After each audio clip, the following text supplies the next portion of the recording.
Friends, আজি বহুদিনৰ মূৰত লং ভিডিঅ'লৈ আহিছোঁ আপোনালোকৰ ওচৰলৈ। সঁচাকৈ মুম্বাই অহাৰ পিছত টাইম পোৱাই নাছিলোঁ, মিলাই নাছিল সময়।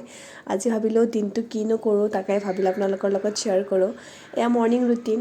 ৰাতিপুৱা উঠি একাপ চাহ খালোঁ গোটেইকেইটাই। তাৰপিছত হাজবেণ্ডে ৰাতিপুৱা কৈছিল যে তেওঁ হেনো এগ ৰোল মিছ কৰি আছে, কাৰণ আগতে প্ৰায়ে ছানডে বা এনেকুৱা সময়ত মানে তেওঁ ঘৰত থাকিলে স্পেচিয়েলি ৰোলছ বাগেৰা এইবোৰ বনাইছিলোঁ বেছিকৈ। ছ' যিহেতু বহুত দিন এনেকৈ সুবিধা পোৱাও নাছিলোঁ, ছ' আজি ভাবিলোঁ ৰোলছ বনাম। পিছে মই শ্বপিঙত বহুত বেয়া, এনেকৈতো শ্বপিং কৰিব মই বহুতে টান পাওঁ। মই যি কৰোঁ হাতেৰে মানে হাতত লৈ কৰোঁ। ছ' তেওঁক ক'লোঁ যে পিঁয়াজখিনি পটাপট কাটি দিয়ক। তাৰপিছত ভাবিলোঁ ষ্টাফিঙৰ কাৰণে অকল ভেজিছৰ ভিতৰত কেবেজ আৰু পিঁয়াজে দিম, বেলেগ ভেজিছ আনাও নাছিলোঁ সেনেকৈ। ছ' এইখিনি দি পেলাই প্ৰথমতে ভাজি লৈছোঁ। চাওকচোন আপোনালোকে মোৰ এগ ৰোলৰ একদম চিম্পলি বনাইছোঁ। ইয়াত মই যোনটো ৰুটি ইউজ কৰিছোঁ এইটো ময়দাৰ নহয়, সেইটো আটাৰ হয়। ছ' এনেকৈ ঘৰত তেওঁ যিহেতু মোৰ হাজবেণ্ডে ময়দাটো ভালকৈ মানে এভইড কৰে, বেছিভাগ এভইড কৰে। ছ' আটাৰে বনাইছোঁ।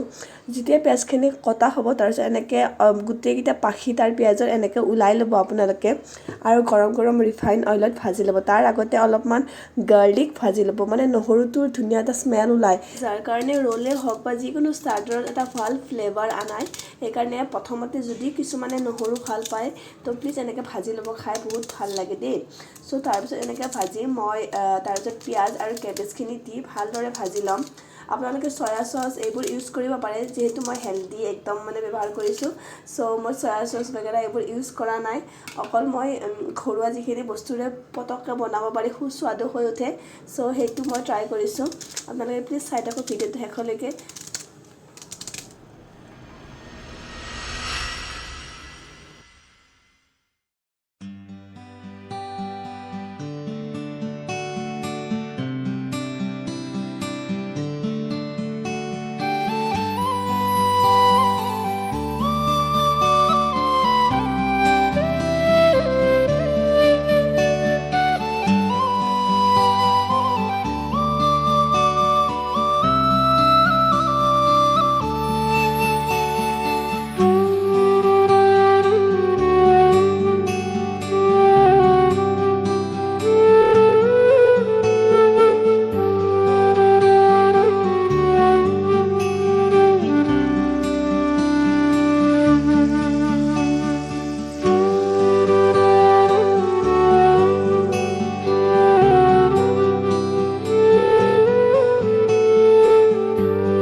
যেনে তেনে মই ব্ৰেকফাষ্টখিনি কমপ্লিট কৰিলোঁ, আৰু হাজবেণ্ডৰ ৰিয়েকশ্যন চাওক। A few moments later. এতিয়া আহিছোঁ দুপৰীয়াৰ সাজলৈ। প্ৰথমতে ভাতখিনিয়ে বনাই লওঁ, তাৰপিছত বাকীখিনি দেখাই দিম কি বনাওঁ। আজি পিছে মোৰ প্ৰিয় বস্তু বনিছে ঘৰত, ঔটেঙাৰে মাছ। কাৰ প্ৰিয়? মোৰ বহুতেই প্ৰিয়। ছ' আজি ভাবিলোঁ ঔটেঙাৰে মাছ খাওঁ। গুৱাহাটী থাকোঁতে লৈ আহিলোঁ, নলবাৰীৰ পৰা আনিছিলোঁ। ছ' ভাবিলোঁ আজি ভালদৰে গোটেইকেইটাই মুম্বাইত এসাঁজ খাওঁ আৰু, কাৰণ টেঙাটো কাৰণো প্ৰিয় নহয়, মোৰতো একদমেই প্ৰিয়। ছ' ভাবিলোঁ পটককৈ বেলেগ কি বনাওঁ। ঔটেঙাৰ লগত পিছে ঔটেঙাখন মায়ে বনাইছিল, ঔটেঙাৰ লগত ভাজি বনালোঁ। সৰু সৰু দৰিকণা মাছ আনিছিলে বজাৰৰ পৰা, ছ' এইবোৰ ভাজিলোঁ। পিছে বন্ধু বান্ধৱীসকল, এতিয়া পিছে অসমত ৱেডাৰটো অলপমান সেমেকা, যিহেতু অলপমান বৰষুণ দিছিল কেইদিনমান আগত। পিছে ইয়াত পূৰা উল্টা, মুম্বাইত ইমানেই গৰম বাপৰে, আৰু কি ক'ম। পিছে অসমৰ তুলনাত ইয়াত ৱেডাৰটো অলপ ড্ৰাই, যাৰ ফলত লিভছ হওক বা বডিবোৰ সোনকালে ড্ৰাই হৈ যায়, মানে মেইনলি লিভছ আৰু হেয়াৰবোৰ সোনকালে ড্ৰাই হৈ যায়।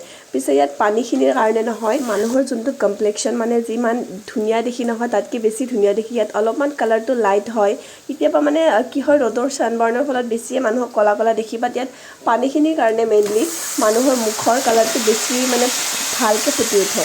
আৰু এতিয়া আমাৰ ঔটেঙাৰ জোল ৰেডি, ভাজি ৰেডি, আৰু মই দৰিকণা মাছখিনি ভাজি লওঁ প্ৰথমতে।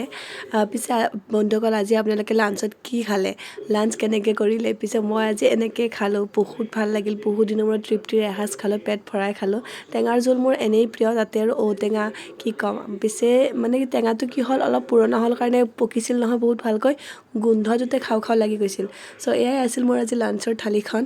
আপোনালোকৰ যদি ভাল লাগে ভিডিঅ'টো চাই পেলাই প্লিজ এটা লাইক কমেণ্ট কৰিব আৰু ছাবস্ক্ৰাইব কৰিব নাপাহৰিব চ' আজি এনেকৈ মই দিনটো কটালোঁ আজি মোৰ দিনটো এনেকৈ খালোঁ ল'লোঁ বাছ এইখিনি আছিল যিখিনি আপোনালোকৰ লগত শ্বেয়াৰ কৰিলোঁ আৰু এয়া হ'ল নহৰু আৰু ধনিয়াৰ এটা চাটনি ইমান টেষ্টি বনিছিল নহয় ময়ে বনাইছিলোঁ ভাবিলোঁ আপোনালোকৰ লগত শ্বেয়াৰ কৰোঁ যদি ইয়াৰে ৰেচিপিটো লাগে মই নিশ্চয়কৈ আপলোড কৰিম জাগা চেঞ্জ হোৱাৰ ফলত মাতটো অলপ ভাঙিছে চাগে আপোনালোকে ভইচ অভাৰটো অলপ গম পাইছে বাট সোনকালে ঠিক হৈ যাম একো নাই অলপমানতো এনেকুৱা হ'বয়ে বাট এয়াই আছিল মোৰ আজিৰ ভিডিঅ'টো প্লিজ শেষলৈ চাওক ভাল লাগিলে ভিডিঅ'টো প্লিজ লাইক শ্বেয়াৰ কৰিব দেই থেংক ইউ